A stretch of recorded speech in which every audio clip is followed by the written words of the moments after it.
Senior Minister of State Chee Hong Tat.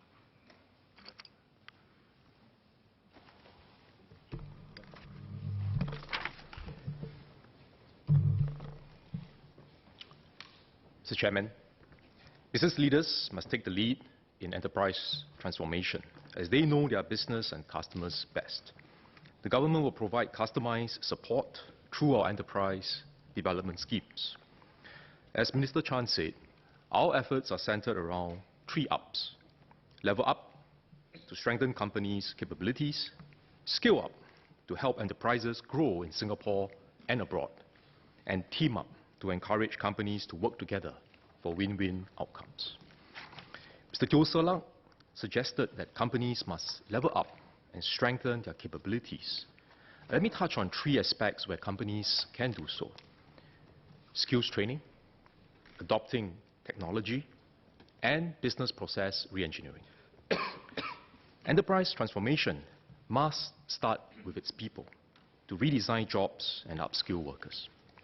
Transformation may be technology-driven, but it should remain human-centric and people-led.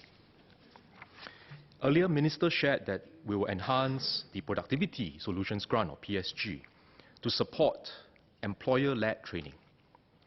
Enterprises which qualify for PSG can apply for a training subsidy to cover 70% of their out-of-pocket training expenses, capped at $10,000 per enterprise. And this is on top of existing SkillsFuture subsidies and the funding for pre-scope productivity solutions under PSG. MTI will work with SkillsFuture Singapore on the implementation. Another priority is to encourage companies to make good use of technology. Regardless of size and sector, all companies need to embrace technology as a tool to improve productivity, reduce operating costs, and develop better products and services. Mr. Lau Tak Kiang suggested having more public sector research flow into industries. We share similar views. MTI has been doing this under the Research, Innovation and Enterprise 2020. We encourage our research agencies to collaborate with industry players so that companies can benefit from the R&D and commercialize the intellectual property. There are more than 1,500 industry projects deploying more than 1,000 technologies developed by our researchers, and we want to grow these numbers over time. Defense-related research also benefits our companies. For example, optronics technology, which originated from defense research, was used by an SME to measure water quality in our reservoirs. There's scope to explore having more of such collaborations. However, I'm sure Mr. Lau would agree that not everything from defense research can flow into the commercial sector, as some are classified projects to protect national security. Enterprises can also re-engineer their business processes by harnessing the value of design and using design thinking. I look forward to welcoming Design Singapore to the MTI family from 1st April. We can further strengthen the synergies with economic agencies to grow design capabilities in our enterprises and workforce, and use design as an enabler to improve Singapore's competitiveness. Next, we will support companies on their growth journeys to scale up their operations locally and overseas. We have built a vibrant startup ecosystem through a range of measures such as financing, networks, infrastructure, and mentorship.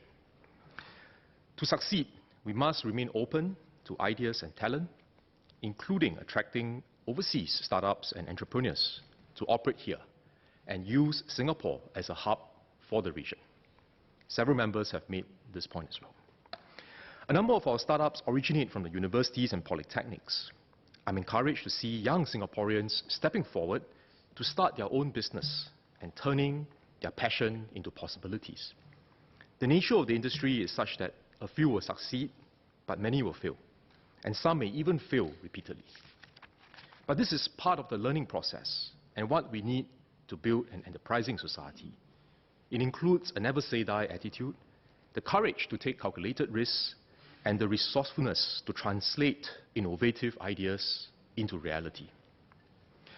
For enterprises that are ready to expand beyond Singapore, we will help them to develop their internationalization capabilities and expand into overseas markets, tapping on our extensive free trade agreement networks. For many years, i.e. Singapore, now ESG, has been supporting our companies in foreign markets through its overseas offices, working closely with EDB and other government agencies. In 2018, 7 in 10 Singapore businesses surveyed by the Singapore Business Federation have activities in overseas markets. For companies that have internationalized, overseas revenue forms nearly half of their total revenue and has grown more quickly than local revenue. Not surprising. The overseas markets, greater potential for growth. To Mr. Henry Quek's query, Enterprise Singapore supported over 570 internationalization-related projects in 2018, a 25% increase compared to 2017. We worked with partners to help our companies enter new markets. Last year, ESG added 8 new partners to its plug-and-play network, which has recently expanded to 2 new countries, UAE and Cambodia. As Ms. Cheryl Chan highlighted, these initiatives and partnerships provide large firms and SMEs with in-market support to help them with their overseas expansion. We have seen Singapore companies taking on more ambitious projects overseas, which entail larger investments over longer periods of time. Now, while these efforts may reap long-term returns in the future, banks may be hesitant to provide financing given the higher level of risk. The government will increase our support for these projects. In his budget speech, the Minister for Finance announced the new Enterprise Financing Scheme, EFS, which will be launched this October. EFS brings ESG's financing schemes under a common umbrella scheme, making it easier for companies to access financing support. The government will raise the maximum insurance cover for overseas project financing under EFS to 50 million and increase the maximum tenure to 15 years. To support companies that are internationalizing via mergers and acquisitions, the scheme will provide a higher maximum loan cover of 50 million for such projects to allow companies to quickly build new capabilities and expand overseas. The government will support a higher risk share for loans to young enterprises under EFS for both domestic and international projects. We will also provide a higher risk share for enterprises venturing into challenging markets as they do face higher hurdles in obtaining financing. I agree with Ms. Cheryl Chan that we should provide tailored support to nurture local enterprises that can grow and contribute significantly to our economy. Minister Chan mentioned the Scale Up SG program to groom high-growth enterprises into future global champions. Through this program, we will help enterprises develop and implement long-term plans tailored to their specific growth priorities in areas such as innovation and international expansion. For instance, a healthcare services company with overseas operations may aim to double its footprint through M&A and expand upstream by developing its own products. Through Scale Up SG, the company will receive targeted support to develop a commercially viable product prototype, as well as to shortlist and validate acquisition targets. When these companies grow and succeed in future, I hope they will also provide opportunities to other local companies. And in this way, we can sustain our scale-up efforts and grow more Singapore companies into globally competitive enterprises. So let me move to the third up, team up.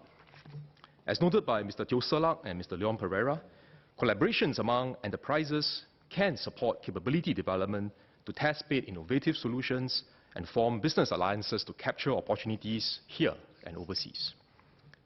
For example, Rolls-Royce and KA Industrial Engineering, a local SME, have worked together on an automated system for loading and unloading fan blades. Previously, the process was carried out by multiple technicians dressed in protective suits due to the high temperatures. With the automated system, a single technician can manage the process away from the furnace, improving both productivity and worker safety.